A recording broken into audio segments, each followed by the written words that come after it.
Mr. Speaker, while at present we may see the greatest period of peace within this region since Tito was in control, we think that something is amiss within this region.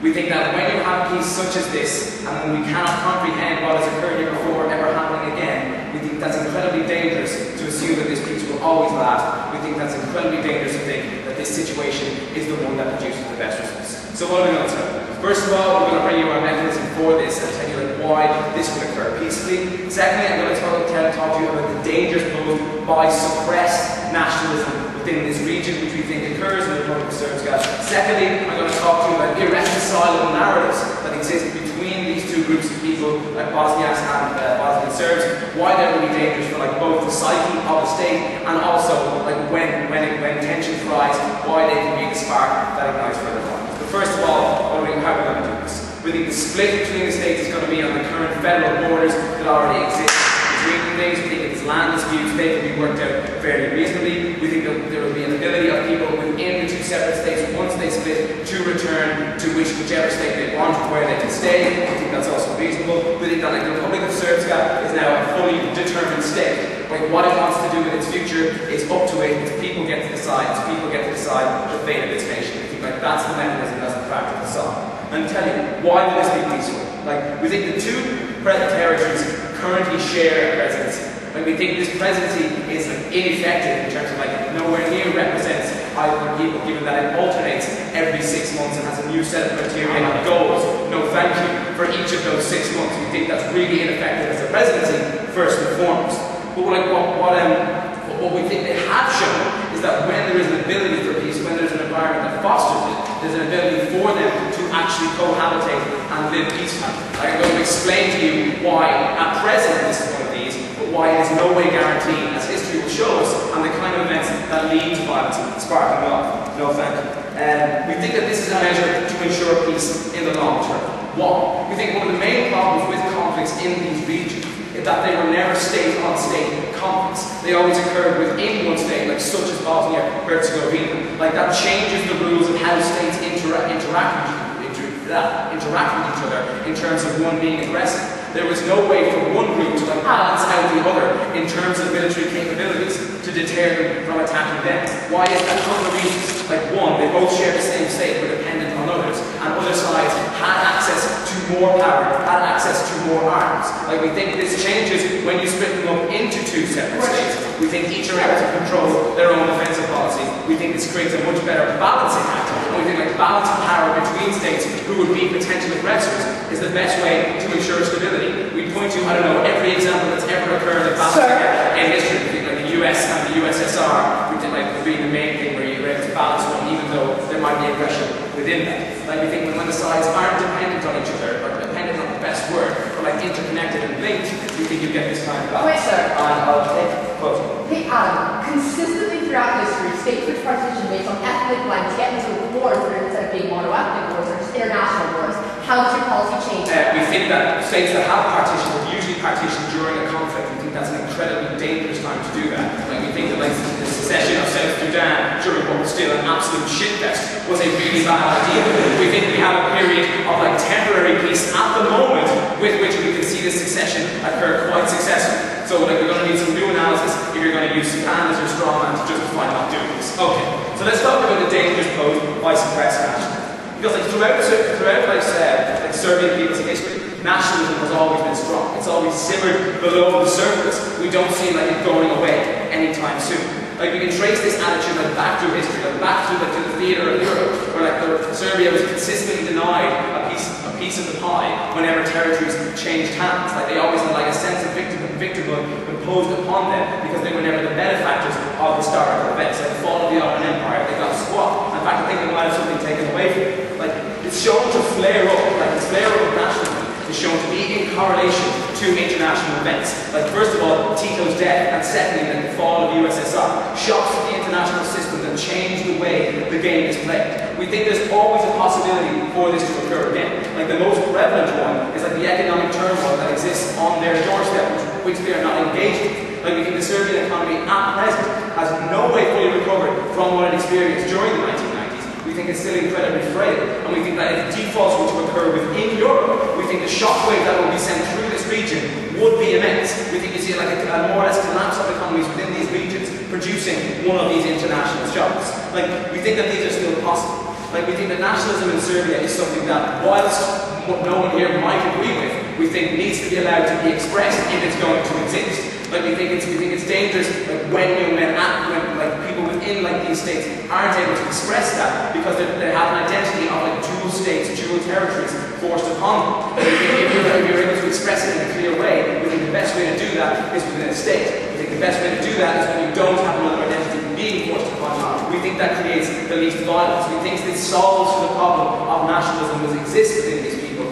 We think it offers a safety valve for it to be expressed without putting others at risk, as they have been done in the past when it is flares up. We think that's good. Lastly, before I do, I'll take it. You actually make it a lot more extreme. Then the only rhetoric you have in that country is the extreme nationalist parties that don't have that country their independence as this. Like, first of all, we don't think that the only parties within this state are extreme nationalists. We think that some of them are. We think that a lot of them are moderates within this state who would like to govern themselves properly. We think that the danger doesn't come from the moderates. We think the danger comes from the extreme nationalist parties. We think we remove a weapon from them now with which to beat like other people within these regions because they're no longer having their identity, as they complain, infringed upon by people who they have to cohabitate with. Okay, let's talk about irreconcilable narratives. Because histories that are at odds with each other like do exist. Like, we have interpretation of facts differently, like labeling certain events more heavily on one side than the other. Like, this is not the case. The historical narratives of all former Yugoslav states are irreconcilable at their most crucial points for the period of the last 20 years that is set to define this region for the next, possibly the next century. Like, we think the most prominent are those which occurred within the Bosnia-Herzegovina war within the 90s. We think like acts of Srebrenica, which are completely distinct on both sides. One like calling it a legitimate military offensive, like the other calling it mass murder and slaughter. We think that absolutely does not go away. Like, we think these events are in the foreseeable future. We think it's dangerous for the people. We think it's dangerous that individuals do not have the opportunity to shape their own historical narrative, to shape their own states. We think that's what violence occurs when you have people at all ends and things that they'll never come together. We make it. Mr. Speaker, coming to the stage of the quarterfinals, I've got to be honest, our freshers box of ideas is pretty empty. We've used all the personal analogies we've got. We've gone through hundreds of Nazi Hitler comparisons. But we've got this sheet on quarterfinals. We're going to struggle to read Catherine's handwriting, but we'll give it a go, alright? So, we talked about two things. We talked about like peace and reconciliation and why this damages the process in the Balkans as a whole. And along there, we're talking then about how this state forms and what comes about there. But first a few things, right? We heard that people aren't dependent on each other. They're better off in terms of how they cooperate with each other. We think like they've shown us like why you can't. They haven't shown us any way in which you can't have systems which everyone buys into. Like when everyone's invested, for example, in the military or in the civil service or pays taxes that specifically help each other, then they're more likely to cooperate. And I want to deal with why specifically their narratives are all about societal to show you why we can create this sort of system. But secondly, you're more likely to be aggressive when you have your own armies to do it. Because we've seen like a history in this area where people are specifically not that afraid to go at each other. And they've got like when they have military force on their side. Whether that be like an army with all like a decent uniforms that you can call official, or just people with guns in their sheds. Like we think that there's nothing nonsense to assume that makes sense. Second of all, we heard this idea that like, there's unresolvable tensions. You know, this regards the fact that people have different historical interpretations. Truth and reconciliation processes exist. See examples like South Africa and Rwanda, in which places begin to improve, and you can accept that there are common facts, but people's interpretations of those could be different. And harm was done on all sides in these areas. In terms of like nationalism being repressed, we think like that's an absolute joke that nationalism is repressed in these areas. They specifically have their own devolved parliaments in this area. They do vote for the most nationalist parties. See the fact that only once ever has a moderate party been in power in either of these parliaments. So that's a joke. Like, you know, what happens now is that you no longer have to engage with other sides. We think that the current model isn't perfect. There's probably alternatives that could do better. They've told us not why though. They haven't told us why those specifically do. No, thank you. In terms of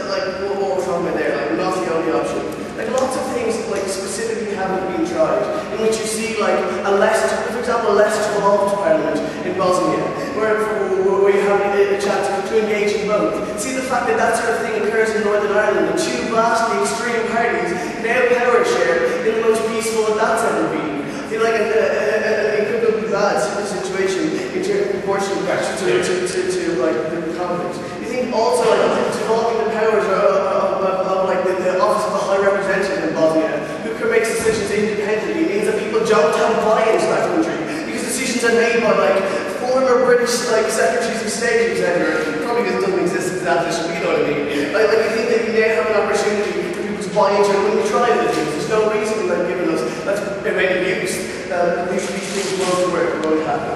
Now, like, in terms of peace and reconciliation, like what is going on in the Balkans is an acceptance that things have happened on both sides. Like that the facts are beginning to become more common in these areas, and people recognise this. Like for example, when you see people ask why Kosovo broke from Serbia, and like some people, like it's quite predominantly Serbians claim this was because like the KLA were like using terrorist techniques to get it, or others say Albanians in Kosovo were repressed to deserve their freedom. Yet you see an acceptance that people can have disputed ideas on this, but move forward in a more peaceful sense in these things. Like, what happens in that when you do this, and when we see examples of this, is that these places begin to develop structures that states need to be successful, to be prosperous, and we see some of them beginning to move into the EU and making real relationships with other countries and moving in that. We see things like the trials of Milosevic and Mladic as beneficial to those areas and the process in this sense, like the Dayton Peace Accord, etc. Like, and a specific way, like people remember this conflict and still alive and mandate their governments to try to resolve that. What happens when you specifically break these states apart, and what this government chooses to do, is they pick their country to destabilize the whole region and that whole process, setting it back many years because people now become fearful that the type of Milosevic-esque rhetoric that breaks these things up, that places some countries over others, like we had groups over others, damages the peace in that region, but specifically also in the Serbian state in Bosnia.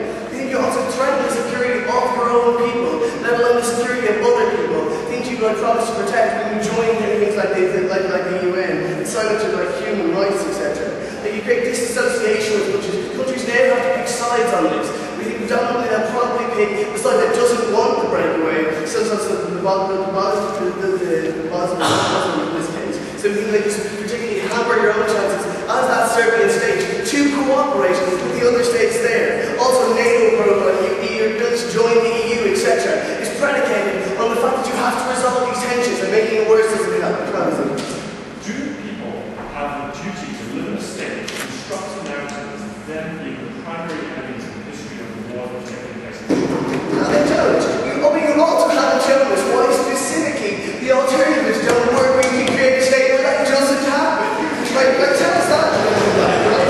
So in terms of the head of the state forums, is that you create like these massive like nationalist rhetorics that exist in all the Balkan states. But the difference is you specifically add action to that now. Action that says we can't live in a state with people that are in any way different to us. People that are born just 5 kilometers down the road over this randomly drawn line. You think that like you create these identities as something that you further entrench. Something that's like totally in contrast to every other type of like peace and reconciliation that's been successful in moving places to more successful, peaceful areas. You see the fact that like currently under the status quo, which we entrench these in a way that you constantly further that the office of the High Representative constantly has to make the tough decisions to stop violence coming in. We think like if you begin to like move a state that everyone buys into, then you get less chance of that happening.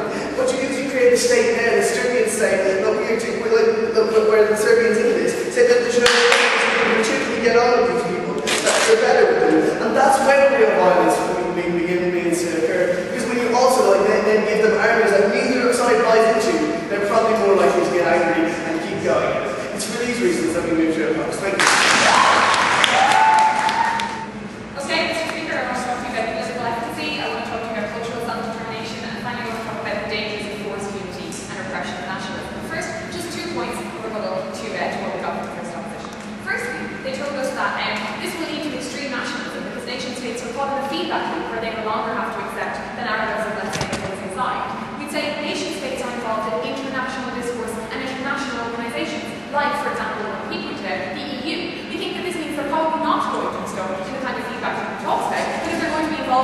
larger, wide-ranging like institutions which they have a particular interest in wanting to be involved in as like anti-friendly toward. Secondly, on the idea that like moderates are never elected in either of these states, we'd say that's a pretty like Irish or Eurocentric definition of moderation. I think it's pretty unfair for you to decide what you think is centrist and then apply it to these countries as well. I don't think it's true. But we also think that our policy makes moderates more likely to be elected because it removes like single-issue nationalist parties getting elected and then pushing a radical agenda. I think like people can no longer vote for radical parties just because no thank you they're separatist, no thanks and have to start considering ideological differences as well. So first, let's talk about political efficacy. Because like I'm talking to you about like this rotating presidency and that essentially like there's a power sharing at federal level between like Bosnia and Herzegovina and Serbia. So we'd say like often there are opposed political aims between those two presidencies. Let's look at the fact that in the last 3 years, the Bosnian president has tried to like bid for the ICTY to deal with like Srebrenica as an issue, and each time the presidency has rotated back, like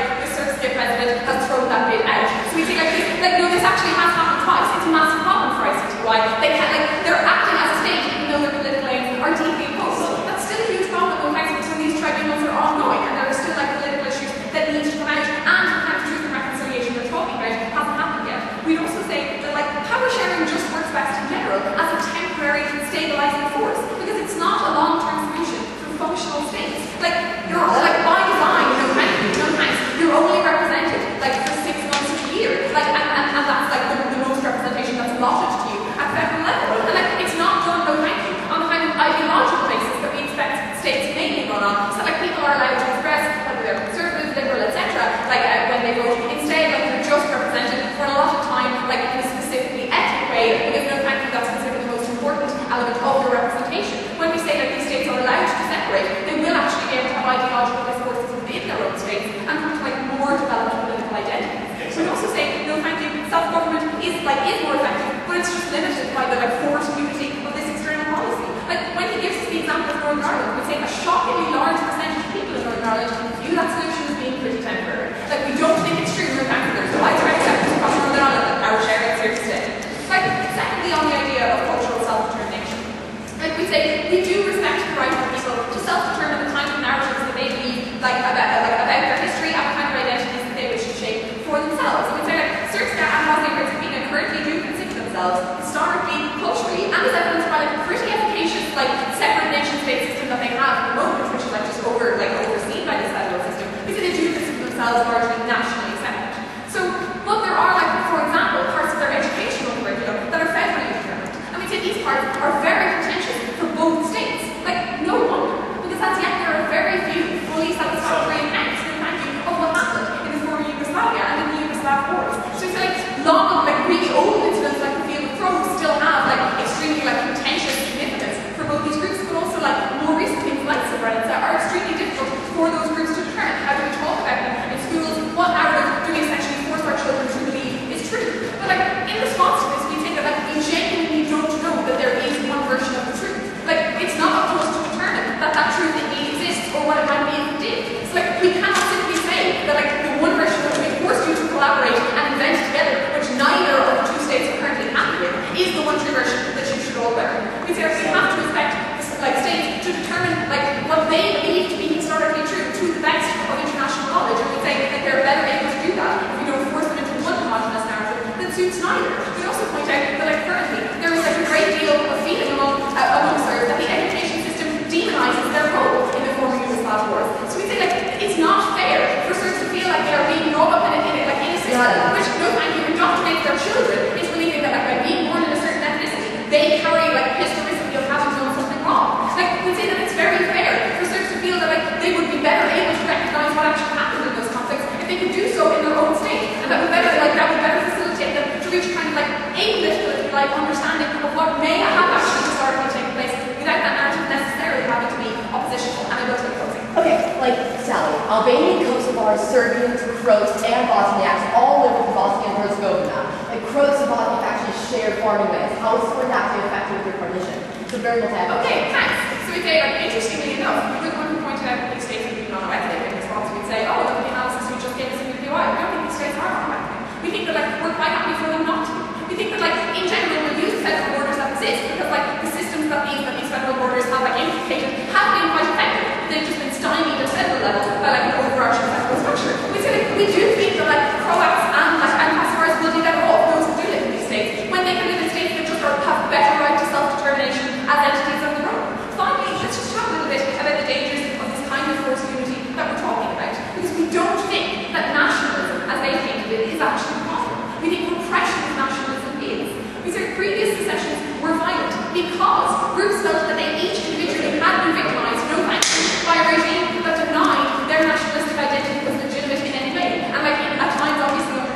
regime, this repression was brutal. Like, they would not allow them to express that they felt themselves to be anything other than the created identity of Yugoslavia. So it's like, instead of acknowledging that historical differences and identities are legitimate, like those were suppressed, and that's what led to radicalization of discourse, because it was pushed underground. So we'd say that, like, by insisting that the kind of nationalism that they're talking about is wrong and must be suppressed and everybody must live together in forced unity, that we think that that's what facilitates radical discourse in these countries. As Adam told you, we can't just cross our fingers and hope that, for example, an economic shock, which we don't see as being incredibly unlikely, like, doesn't push them into an internal conflict. We think economic shock has already radicalized some European countries, and like we think that it would just be much better without that kind of internal conflict if these states felt like they could like they were sovereign and like didn't feel like they were opposed to one another within their own state. We also think certain states is more likely like perhaps like the role that Serbs did play in their history, because it's not a narrative that's imposed on them by a group that they see as other,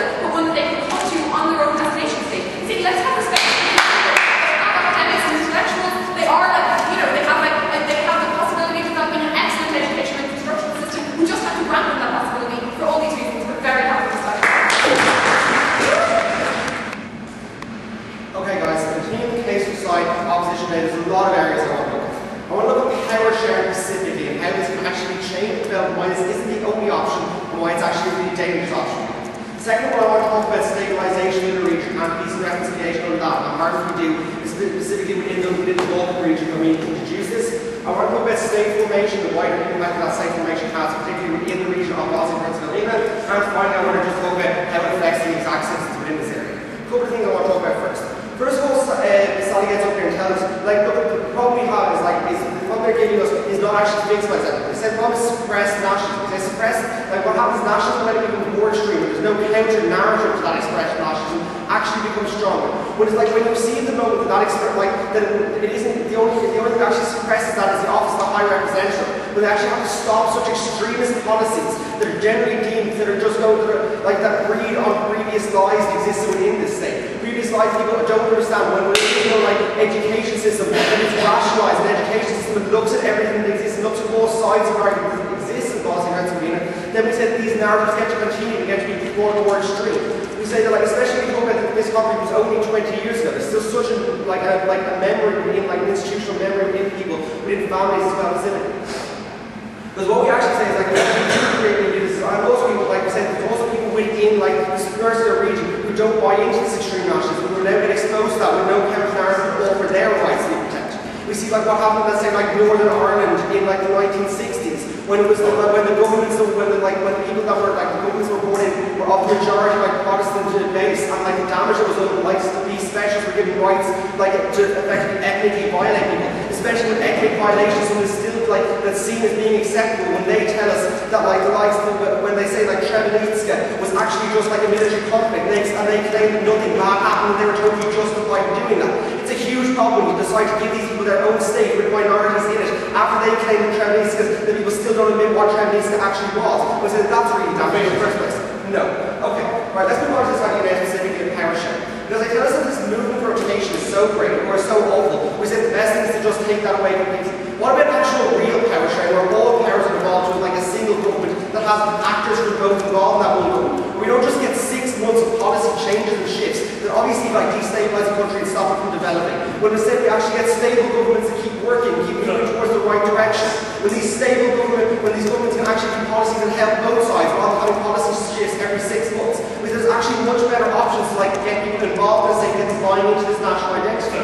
Especially when, like, they tell us the national identity is just based on whether you're, like, previously Croat, Albanian, Serbian. So there's actually people who are looking for peace and reconciliation, and then view themselves as being Bosnian and not being from any of these ethnic groups. They think they're so justified in getting their rights. Because even after 20 years we're getting this change. I would say as we advance further down, as forgiveness, as people forget about the conflicts, and especially when, like, it's like it was long-term, like, distant family relatives have died, rather than a brother, a sister, or a parent. We actually say then you start to, like, understand and get to buy into a new narrative, a narrative that you actually create within the new state. Especially when, like, there is a shared issue where it takes, like, time to change through. Like, we think it takes understanding to change. Understanding that's more true education policies like we have currently, where everyone gets exposed to the facts, and then we talk about each party's different interpretations and look at that. You see, when Mladic was actually given by people who supported him initially during the war to the ICC, we that people's attitudes are changing in a positive nature, that they're not seeing these crimes as just what they tell us, as just like Srebrenica being a military operation. They're actually understanding the ramifications of what was done in their name, and no longer accept that being done in that name,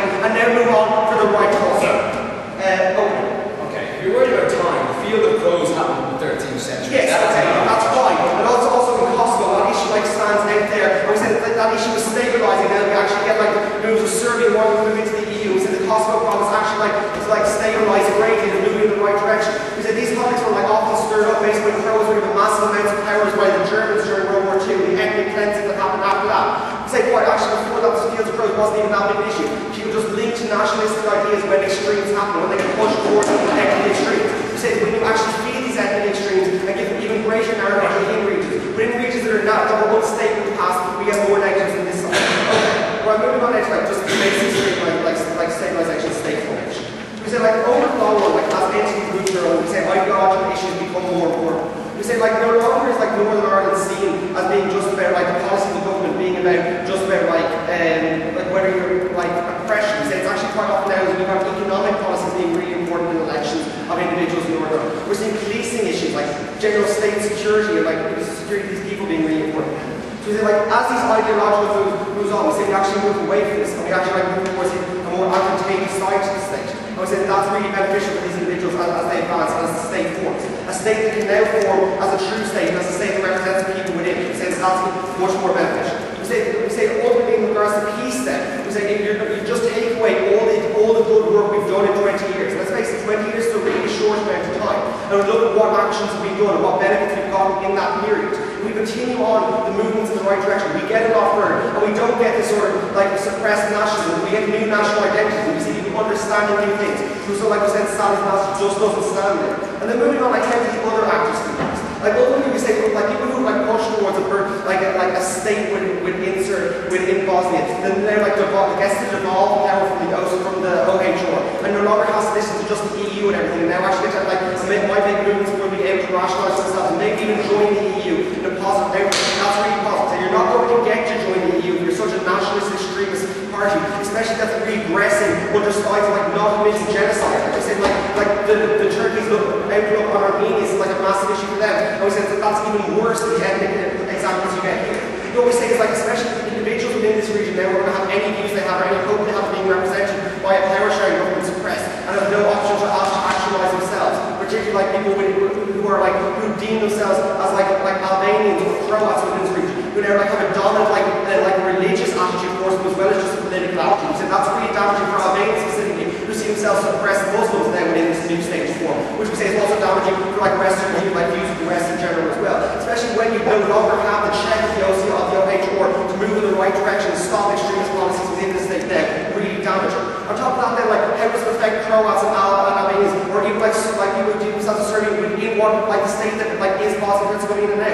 Like they're pretty much told they have to leave.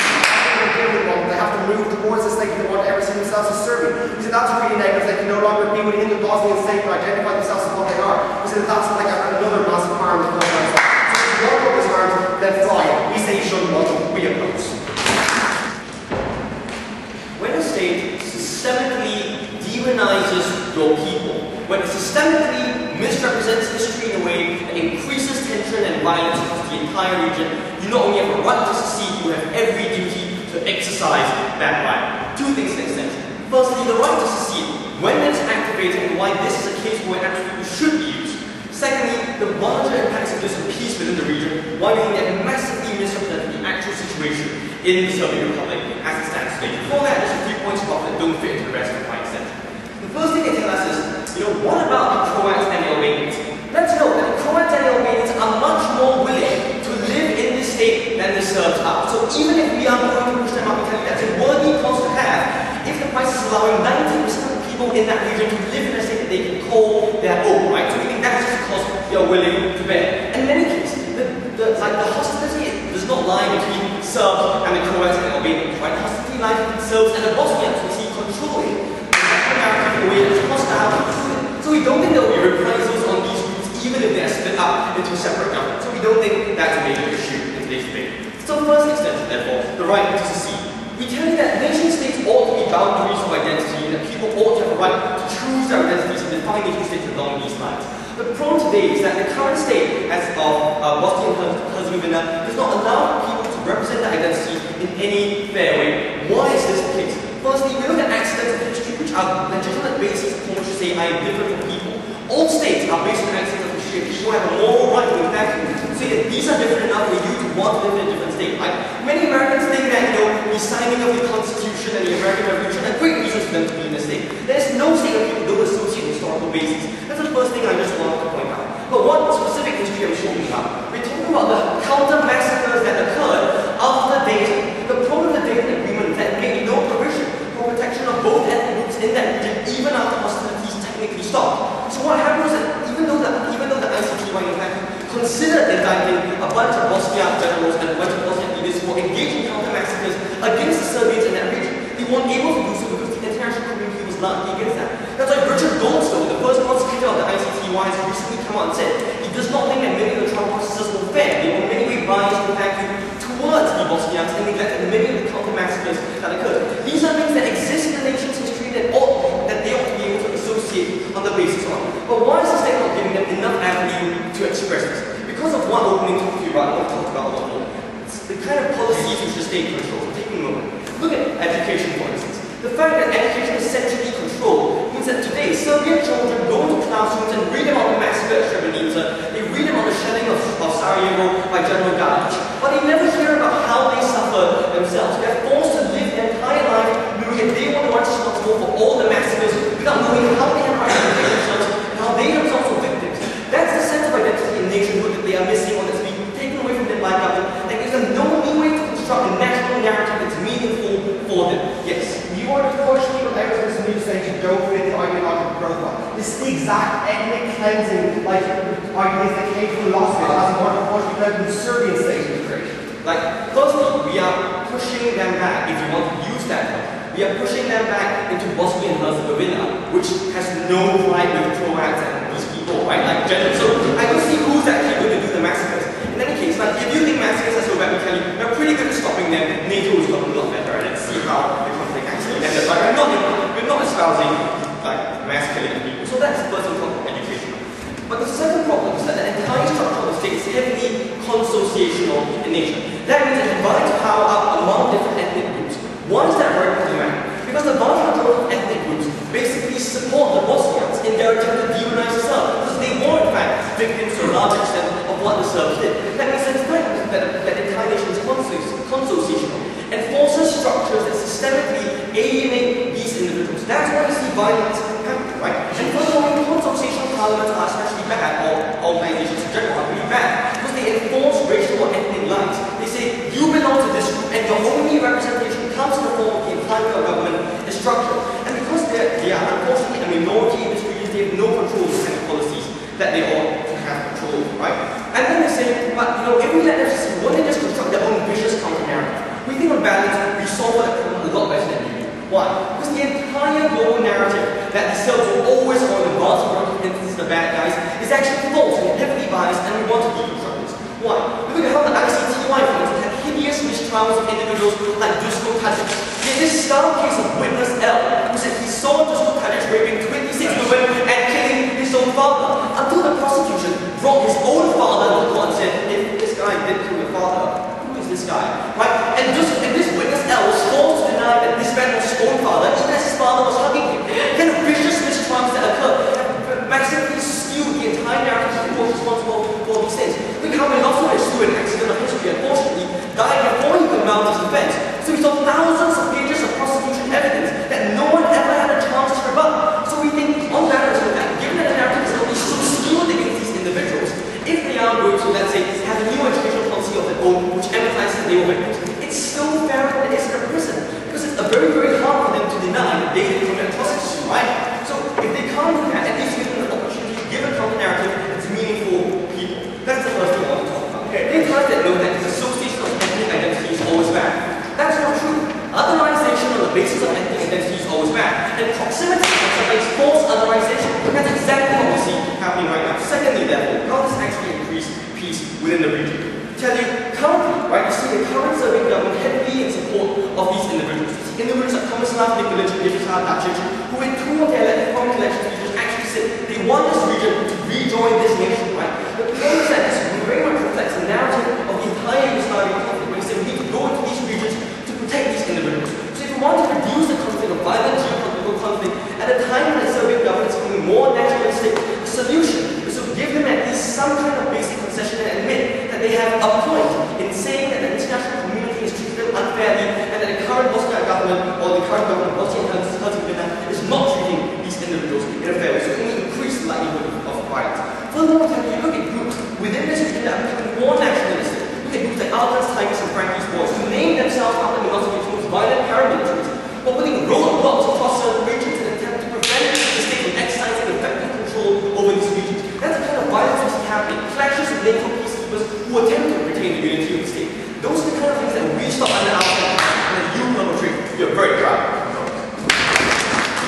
Mr. Speaker, we think ethnically diverse states that have had problems in the past can succeed as states. I mean, they will succeed. The Bosnia and Herzegovina can succeed under the status quo. I want to bring you 2 points of extension material in this opposition. First of all, the harms of seceding, both in terms of what that new state will then look like and feel like, and also in terms of the physical harms that might occur as a consequence of secession.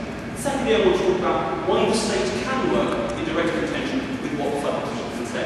First of all, 4 points of the puzzle. So first of all, we hear when Marlene stands up and gives an example to Anna in terms of like problems of violence when states do secede, and Anna points out to say, actually there are examples like South Sudan that doesn't apply. What he misses is examples like, for example, Slovenia or Croatia's secession, or for example, Ethiopia and Eritrea, which partitioned in 1993 under peacetime, and then like resulted in the 1998 to 2000 war. Because ultimately we say there are examples on our side to say that actually there is a lot of violence that when you do ethnic tensions and conflicts are inflamed. Second of all, it appears like to Sally, we are unclear now as to the policies we should pursue. So first of all, we hear it's important for individuals to self-determine. I mean, she applies that to the Serbian people, but she doesn't apply it to the same extent to the other ethnic groups that we point out. So, for example, the Albanians, the Croats and Bosnians, who now have no state apart from the one that they are just left with, basically. So we think that's a problem as well. We are unclear of response from that. Okay, moving to the second part.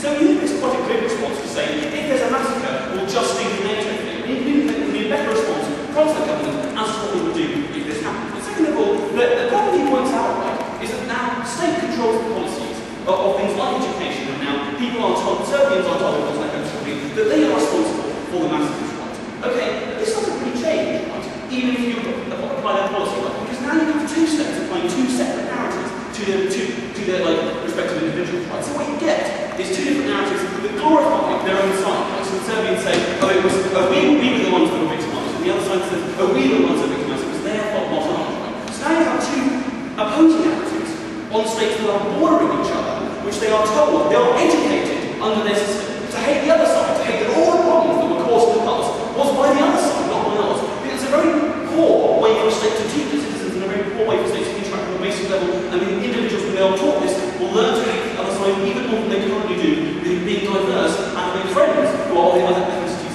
are a way to stop them. That's better if under honourable than next.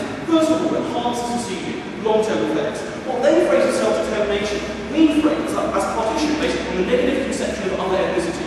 Why is it problematic? Because the perception is that the reason you are separated, that ethnicities are separated, is that you simply can't exist together. You simply can't exist in the same area, the same political area. Why is it problematic? We contend that individuals can self-determine in areas which are of mixed ethnicities. Right? This is just something that every state is. Every state is ultimately of mixed ethnicity. And ultimately, what matters in terms of self-determination is your individual way to succeed within that state. We think it's much better if you are able to use it in an ethnically diverse way rather than mono-ethnic. And the only explain why we think it's more likely that it will become mono-ethnic later on in my speech. Ultimately, we think, in terms of state development, why this happens is ultimately the reason your state now exists is just in opposition to another state, another ethnicity. And it's a very, very negative way in order to form a state, because the state is continually being told that the reason you exist is because they don't want you in your sphere. The reason you exist is because you can't exist together. I think that's very harmful in terms of statehood, because you're not able to follow a positive way of your state. It's a negative conception of statehood. No thanks. Okay. Second, ethnic violence. So Marlene stands up and says, right, in Bosnia and Herzegovina, it's one of the most ethnically diverse places in this region. Right? It's much more ethnically diverse than, say, Croatia, for example. Why is this problematic? Right? When you do have partition, you will have individuals feeling that they have to physically move. Right? There are a number of significant they may even feel obligated to do so. So first of all, why is it problematic? One of you points out that some Croats and Bosnians or Serbs share farmland specifically. And so we think that's very, very problematic for people to go to war. But first of all, they may not be able to move physically. We think that's problematic. First of all. But second of all, the Serbs that are now left in Bosnia and Herzegovina, or what is left of it, are now not represented by their state, because basically the new Serbian government is for the Serbs, and this old one is not now for them. So it's going to be very hard for them individually to agitate for positive rights for them. That's very problematic, because they will now be represented within the state that they feel they have to stay in, right? Because ultimately they may not be able to move. Thirdly, right, physical violence, right? Why is this problem?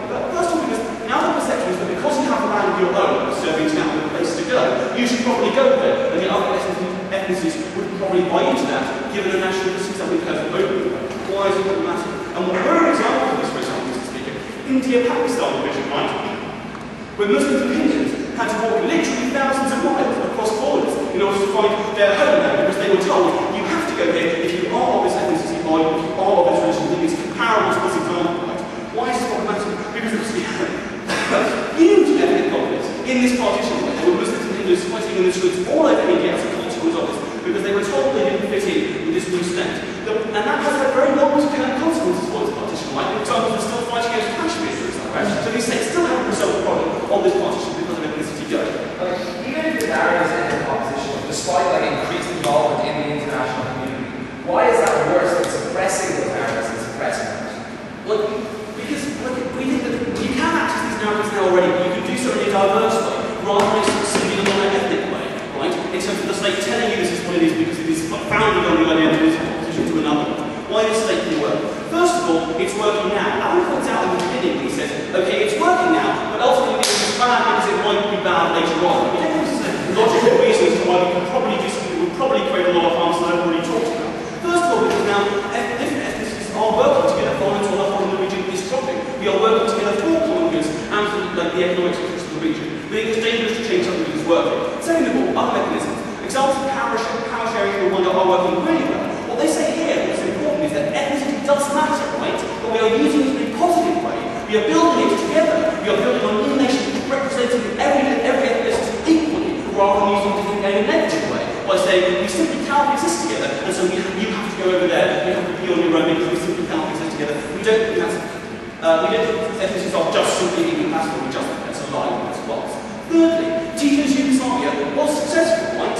Okay, it wasn't dropped by everyone. The reason it wasn't, right, was because it was a hard-line policy of ethnic integration, right? He used military units that were completely different ethnicities, so you couldn't on another ethnicity, because if you know someone of that ethnicity, it's very hard to say, all my problems are caused by you, because you're my best friend or you're my neighbour. Ultimately, we think it's much better if you ethnic diversity.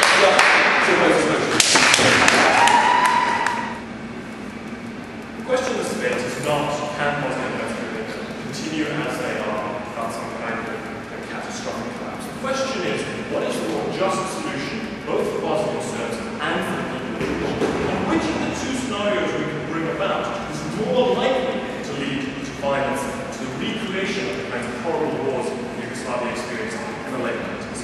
I'm going to talk to you a lot about reconciliation and national identity, and explain why it is these sort of fluffy visions we've been given of how people can just cooperate, don't gel with what goes on the ground. A large amount of this is going to be rehashing something she said just wasn't dealt with. I'm going to bring some of that context. I'm going to give you a comparative of what the new sort of free Republic of Serbia would look like and what their first days as a state would be like. And that's going to be crucial to understanding why we think lots of their boogeyman scare tactics are not going to emerge.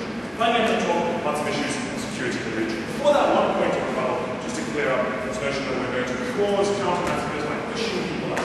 Firstly, this relies on a misunderstanding of what she said. Even if we were to push people out, we're not doing it. We're doing a policy we're given by our own government, which is to say we allow people to choose where they want to live. If they want to leave, we allow them to cross those borders. Secondly, there's no reason to believe that massacres would occur, as Ashish tells you, because they misunderstand which ethnic groups it is who are going to be at stake here, and they misunderstand the conflicts between these ethnic groups. Finally, the point Ashish makes is that should something occur, then obviously we want to intervene to stop conflict. That was the sole point of this point about NATO, which is currently misrepresented by this side, right? The point that we're making is simply the one that which is don't be misled by the status quo of peace in this region. But we need to recognize that we have a primary opportunity here to allow people to form states which they're not otherwise able to access. So first, reconciliation, and national identity. Because note that they haven't engaged in the analysis and provided of the state of Bosnia and how it is constituted. Because its consociational nature is not what they describe as diversity. It's not diversity as we understand it in the sort of South African rainbow nation sense. Because it constitutes the government around ethnic identities. It does this through MPC preservation, it does it through constituency values, it does it through the rotational presidency which they describe. You as a citizen are a citizen of Bosnia and Herzegovina in as much as you are in Bosnia, Bosnian Serb, Croatian, etc. That is not the kind of thing which leads to the lofty future that they wanted to know in opposition when they said to us we want real power sharing, we want to unite identity. They didn't give us a counter policy, right? They just described an ideal which we agree would be nice, but which they haven't given us any way of attaining in the current state. The current state is constituted in a manner which reinforces these identities. It is particularly problematic because A, there's no ability to currently construct a new sort of pan-Bosnian identity within the state because of it, but crucially, it also suppresses the ability to salvage a notion of Serbian for Bosnian Serbs. This is the analysis that we have about the position of Serbs in the Bosnian state. This is their position in the history of it as the aggressor, because of the way that the narratives that came from the ICT line developed through into Bosnia. Education textbooks describe Serbs as aggressors through Milosevic, Srebrenica. They're seen as unrepentant because of things like the soapbox testimonies through the ICT line, because of things like the response recently, right, to Angela Journey's Blood and Honey movie, in which she describes individual deaths of Bosnia. She doesn't even try to draw massive narrative things. But what the Serbians do, Serbians say this is horrendous Bosnian propaganda, described, it is funded by Bosnian citizens who just want to hate on Serbia. This kind of narrative reinforces the idea that Serbs are unrepentant, and that's fine for Serbia because it's a different country. For the Republic of Serbia, for those people who live in Bosnia, it leads to those conflicts being brought up every day. They are seen as one-to-one drivers. Yes. So when the state can't get into the EU, it's condemned by people like the UN and other Baltic states. Where does the political capital come to be diverse and accept? So we now come on to my comparative. So what does it look like in the first days of the new free Republic of Serbia? Note that a couple of things have to happen, right? Firstly, it has to deal with the notion of Serbia, as the place we are currently now, as a state which needs to get into the EU, and they see the kinds of negotiations, the kinds of repositionings which Serbia is forced to take. They see Serbia being forced to say, okay, if we go on a deal with Kosovo, we have to at least say we're not going to be aggressive towards them, etc. They're not able to take the kind of radical positions that you worry about ethno-nationalists taking, because the reality of international relations are that you are constrained by becoming a state to interact with those constraints. So you have to interact with them, sort of difficult task of constructing a nation. You first need to seek international recognition as Kosovo. If you construct a state in certain ways, you don't get international recognition, and that harms you. You need to do things like build a constitution, a process which will lead you to face huge amounts of international pressure if you do things like build ethno-nationalist clauses, etc. Right? So this deals with the spectre of racial violence because they just haven't talked you through what happens in the first days of the new state. They're also likely to require things like European support. They're going to want the kind of money that comes from the EU. They're possibly going to desire, in future, accession to the EU. In order for them to do so, they're going to have to just not do the things that you say they'll do. So you can't just say, what about when they're horrible nationalists? The answer is, they can't be horrible nationalists. They want the lifeline that is modern European, open borders, money, etc. So these are precisely the things that are so crucial in how this new state is constituted. Yes, they're nationalists now, but the manner in which you become a state doesn't allow you to be horrendous in your behavior. So, with the relatives, when we get out close, you get two narratives which are horrendous.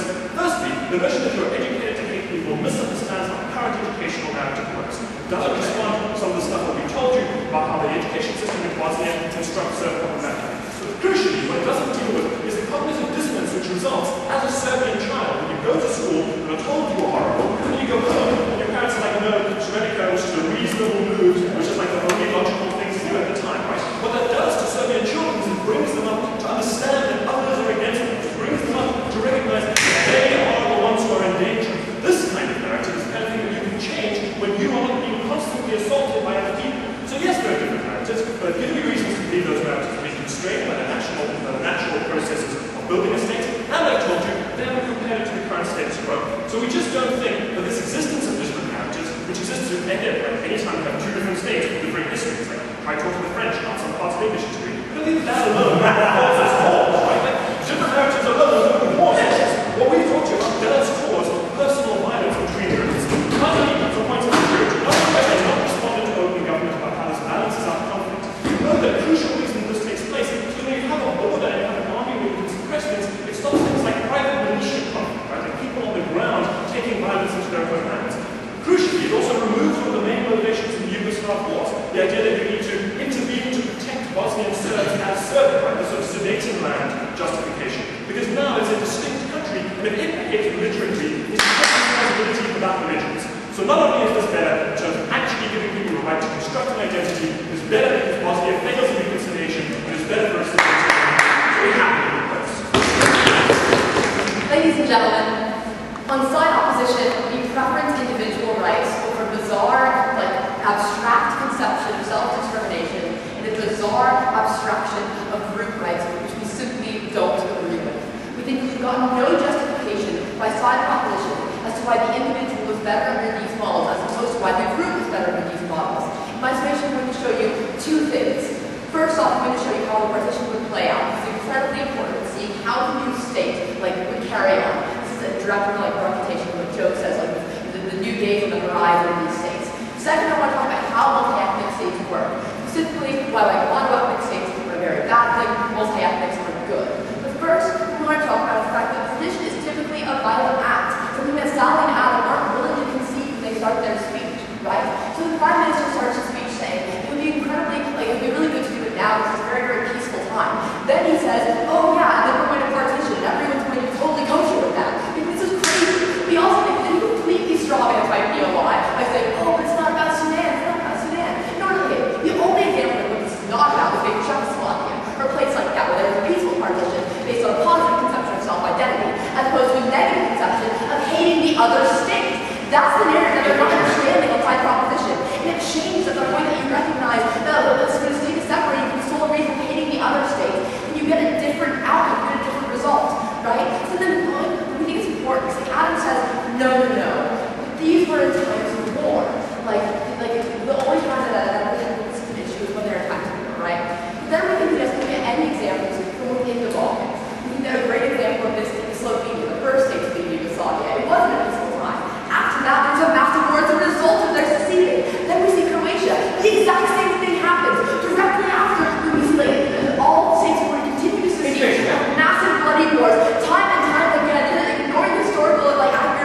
member of lovely building.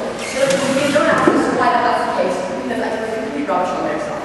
The second, why multi-ethnic states work and why mono-ethnic states just don't. So we've already proven to you the fact that nationalist groups are going to take over the narrative, they're going to be able to use rhetoric to inflame tensions.